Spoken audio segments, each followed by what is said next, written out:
My friends, tonight is a night of hope, a celebration of what America once was, and with God's grace, what it will soon be again. That's former President Trump's pick to be his running mate, Ohio Senator J.D. Vance, introduced by his wife before closing out night 3 of the RNC. Let's head out live to Joe in Milwaukee with what Senator Vance and tonight's other speakers focused on. Joe? Good evening, Erica. Tonight's theme, Make America Strong Again here in Milwaukee. Several speakers focused on the military, foreign policy, a lot of time spent on Israel, and that includes the featured speaker in the final slot of the night, J.D. Vance, Donald Trump's running mate. My message to my fellow Americans, those watching from across the country, is shouldn't we be governed by a party that is unafraid to debate ideas and come to the best solution?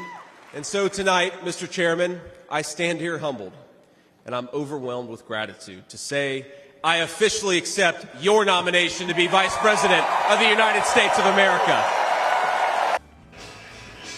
Right after the 20-minute speech, Vance's family joined him on stage as the crowd went wild.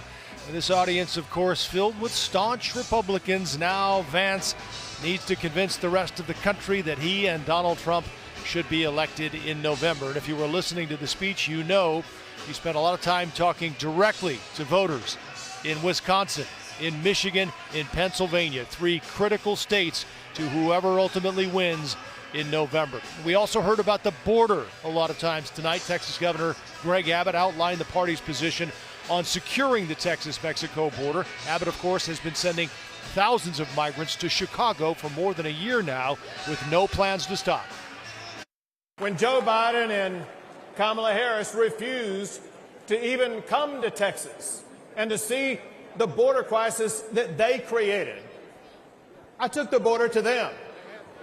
I began busing illegal immigrants to Washington, D.C.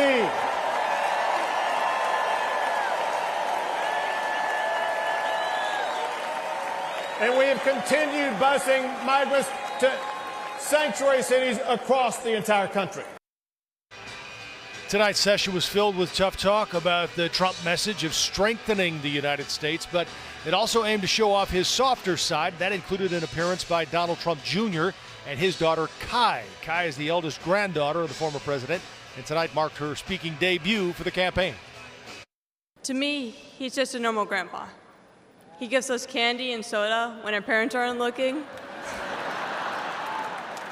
He always wants to know how we're doing in school. When I made the high honor roll, he printed it out to show his friends how proud he was of me. What was my father's instinct as his life was on the line? Not to cower, not to surrender, but to show for all the world to see that the next American president has the heart of a lion. There was a lot of similar talk about the assassination attempt on the former president, using it to show his strength and resolve. He was in the House again tonight, Donald Trump, for the 3rd night in a row. He walked into the arena to loud cheers. Notably absent so far, though, is Donald Trump's wife, Melania. Trump advisor Kellyanne Conway did make a passing reference to the former First Lady, calling her brilliant and elegant. We will see if Mrs. Trump shows up tomorrow for the big speech of this RNC. And it will culminate with Donald Trump on the stage behind us. Back in just a few minutes with more details about the foreign policy platform. We'll also be joined by our political analyst, Pat Brady. That and more in just a few minutes. For now, Erica, back to you. All right, we will see you again soon, Joe. Thank you.